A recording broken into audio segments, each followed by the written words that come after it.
I'm going to show you how I test our kitty Eve's blood glucose. And I'm going to do this using the AlphaTRAK 2, which is a meter that is designed especially for pets. So the first thing I do is I get things ready. And the way I do that is I take a test strip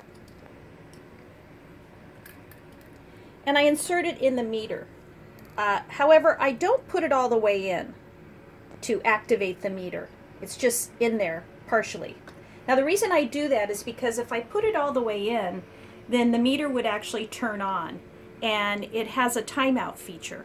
And so I don't want it to start working until I'm ready to actually test. I don't want it to time out and then have to take the strip out and put a strip back in and that sort of thing. So that's the other thing I do to get ready is I get my lancet ready. Now this lancet is 28 gauge, and I have found that that's a size that really works for us.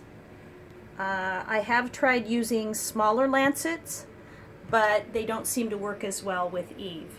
So I would recommend when you start out, don't start with anything less than a 28 gauge. Also remember that there's an inverse relationship between the size of the lancet and the gauge. So the higher the number, actually, the smaller the lancet. Okay, so that's my setup here. Now the next thing I'm going to do is I'm going to get Eve ready. Okay, now here's the star of the show. This is Eve, our diabetic kitty. And the first thing I like to do to get ready is I'm going to put a tiny little bit of Vaseline on Eve's ear. Just a very thin coating. The reason I'm doing that is because that actually helps the blood pool. Okay. Now the next thing I do is I like to wrap this around Eve's paws so that she can't paw at me while I'm doing this. Sometimes she does. By the way, Eve's blind, but it has no relationship to this process, nor to the fact that she's diabetic. It just happens to be the scenario that we're in. I like to put a little bit of a paper towel behind the ear so that I don't poke myself. And then I do a small poke. Okay? Now you can see the blood is pooling.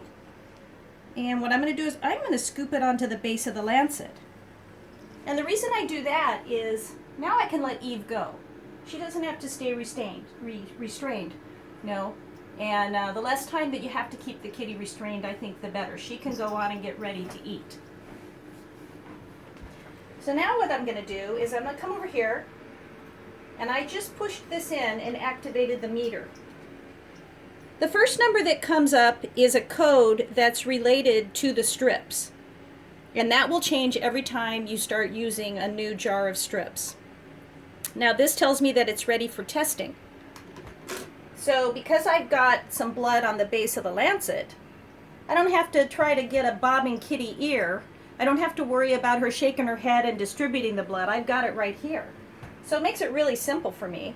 And so I just take the AlphaTRAK, and that's the beep, the sound we want to hear. And we see that Eve's blood glucose right now is 76, which is not surprising because it's the middle of the day, and Eve had 1.5 units of glucose, 1.5 units of insulin this morning. So I'm glad to see that about 5 or 6 hours later, she's got a great BG of 76. Now, of course, the last thing that you want to do is you want to take the lancet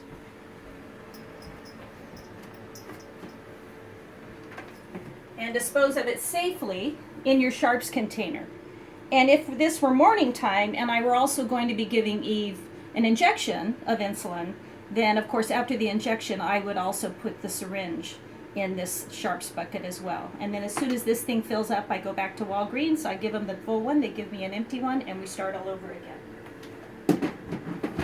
So that's a system that Eve and I have worked out that works really well for us in terms of testing her blood glucose. I am a huge proponent of home testing. I would never give an injection of insulin without testing, and I hope that my video has been helpful for you. Thank you.